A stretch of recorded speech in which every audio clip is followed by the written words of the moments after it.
Assalamualaikum warahmatullahi wabarakatuh. Perkenalkan, nama saya Yohana Safitri. Saya dari Prodi Manajemen ingin mempresentasikan presentasi tugas dari Bapak Dr. Antonius Yanto Gebang SEMM.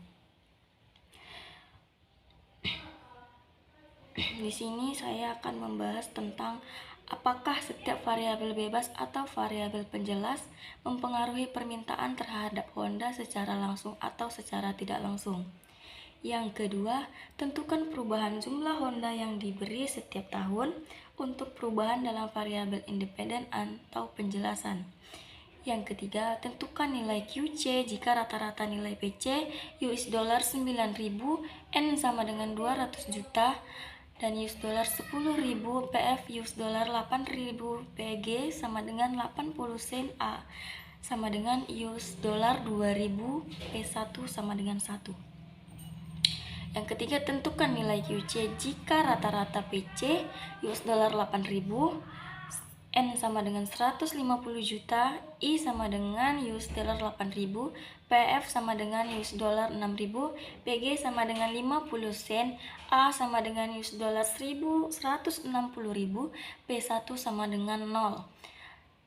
Yang selanjutnya, tentukan nilai QC jika rata-rata PC US dollar 9.500 N sama dengan 240 juta, I US dollar 1000, PF 1000, PF sama dengan US dollar 8.500, PG sama dengan 90 sen, A sama dengan US dollar 220.000, P1 sama dengan 1,50. Baik, masuk ke pembahasan yang pertama. Dalam fungsi permintaan, setiap variabel independen atau penjelasan memiliki pengaruh yang berbeda terhadap permintaan mobil Honda. Berikut adalah analisis untuk masing-masing variabel.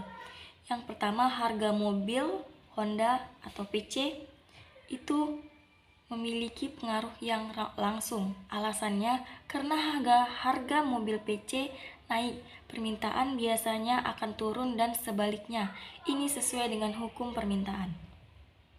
Yang kedua itu populasi atau N. Pengaruhnya itu langsung. Alasannya semakin banyak populasi, semakin tinggi potensi jumlah pembeli yang meningkat. Permintaan. Yang ketiga, pendapatan disposable atau E. Alasannya kenaikan pendapatan disposable meningkatkan kemampuan konsumen untuk membeli mobil sehingga permintaan meningkat. Yang keempat, harga mobil Toyota atau PF. Pengaruhnya itu tidak langsung. Alasannya karena mobil Toyota adalah pesaing. Kenaikan harga mobil Toyota dapat mengalihkan permintaan ke Honda, meningkatkan permintaan Honda secara tidak langsung. Yang kelima, harga bensin atau PG. Pengaruhnya juga tidak langsung, karena kenaikan harga bensin dapat membuat konsumen lebih memilih mobil yang lebih efisien dan efisien dalam konsumsi bahan bakar. Dapat mempengaruhi permintaan Honda, terutama jika mobil hingga memiliki reputasi sebagai mobil hemat bahan bakar. Yang keenam, jumlah iklan untuk Honda atau A. Pengaruhnya itu langsung. Alasannya jika iklan yang memiliki lebih banyak meningkatkan kesadaran dan menarik minat konsumen sehingga meningkatkan permintaan secara langsung. Yang ketujuh, insentif kredit dalam pembelian Honda atau P1. Pengaruhnya itu langsung. Alasannya insentif kredit dapat membuat pembeli lebih terjangkau sehingga meningkatkan permintaan secara langsung. Dari penjelasan di atas, di antara ketujuh ringkasan yang termasuk ke dalam pengaruh langsung itu PC, N, 1, I, A, P1. Pengaruh langsung berarti perubahan pada variabel tersebut akan langsung mempengaruhi permintaan, sedangkan pengaruh tidak langsung terjadi melalui perubahan perilaku konsumen yang dipicu oleh perubahan pada variabel tersebut. Masuk ke permasalahan kedua,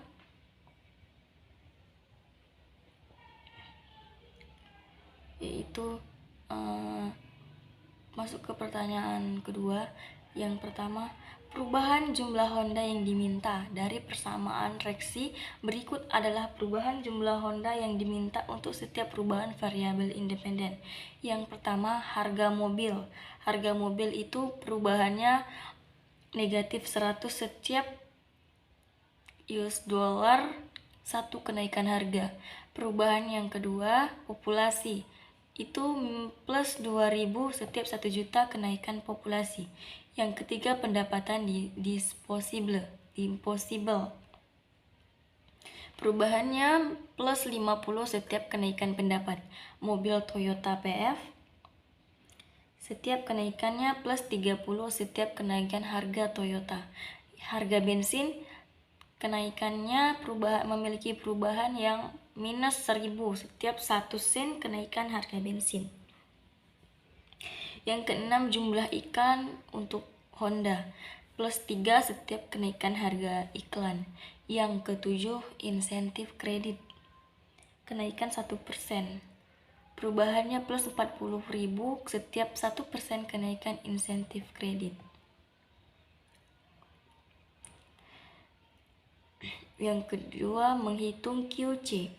Diberikan 80 sen subditivitas ke dalam persamaan. QC sama dengan 100 dikurang 100 dikali 9.000 ditambah 2.000 dikali 200 ditambah 50 dikali 10.000 tambah 30 dikali 8.000 dikurang 1.000 dikali 0,80 3 dikali 200.000 ditambah 40.000. Sekarang dijumlahkan QC sama dengan 100 dikurang 900.000 ditambah 400.000 ditambah 500.000 ditambah 240.000 dikurang 800.000 ditambah 600.000 ditambah 40.000, hasilnya minus 20.000.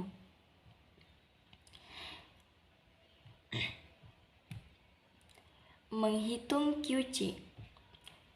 Diberikan 50 sen subditivitas ke dalam persamaan. QC sama dengan 100 dikurang 100 dikali 8.000 ditambah 2.000 dikali 150 ditambah 50 dikali 8.000 ditambah 30 dikali 6.000 dikurang 1.000 dikali 0,5 ditambah 3 kali 160.000 ditambah 40.000. Sekarang kita jumlahkan QC sama dengan 100 dikurang 800 ditambah 300.000 ditambah 400.000 ditambah 180.000 dikurang 500.000 ditambah 480.000 sama dengan minus 320.500. D.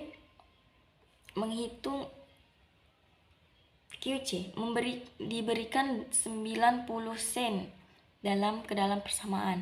QC sama dengan 100.000 dikurang 100 dikali 9.500 ditambah 2.000 dikali 240 ditambah 50 dikali 11.000 ditambah 30.000 dikali 8.500 dikurang 1.000 dikali 0,90 ditambah 3 kali 220.000 ditambah 40.000 dikali 1.050.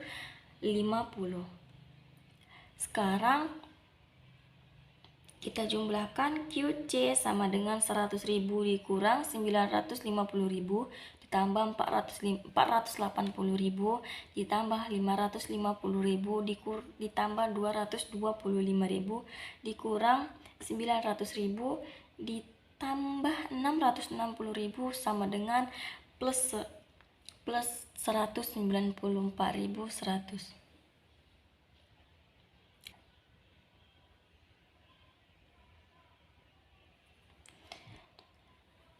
Hitung nilai QC untuk setiap kondisi yang diberikan.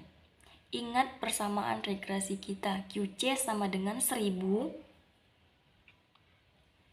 dikurang 100 PC tambah 2000 N tambah 50 I dan 30 PF dikurang 1000 PG tambah 3A tambah 40 PI. Diketahui kondisi B itu PC sama dengan US dollar 9.000, N sama dengan 200 juta, I sama dengan US dollar 10.000, PF sama dengan US dollar 8.000, PG sama dengan 80 sen, PG A sama dengan US dollar 200.000, B1 sama dengan 1. Nilai disubstitusikan nilai ke dalam persamaan. QC sama dengan 100.000 dikurang 100.000 dikali 900.000 ditambah 2.000 dikali 200 ditambah 50 dikali 10.000 ditambah 30 dikali 8.000 ditambah 10.000 dikali 80 ditambah 3 dikali 20.000 ditambah 40.000. QC sama dengan 100 dikurang 900 ditambah 400 ditambah 500 ditambah 240 dikurang 80.000 ditambah 600.000 ditambah 40.000. Itu hasilnya 820.000 unit. Nilai persamaan di kondisi C itu hasilnya 530.000 per unit. Kalau yang kondisi D itu 975.000 per unit. Terima kasih presentasi dari saya. Lebih kurang saya minta maaf jika ada kesalahan. Saya akhiri dengan Assalamualaikum warahmatullahi wabarakatuh dan terima kasih.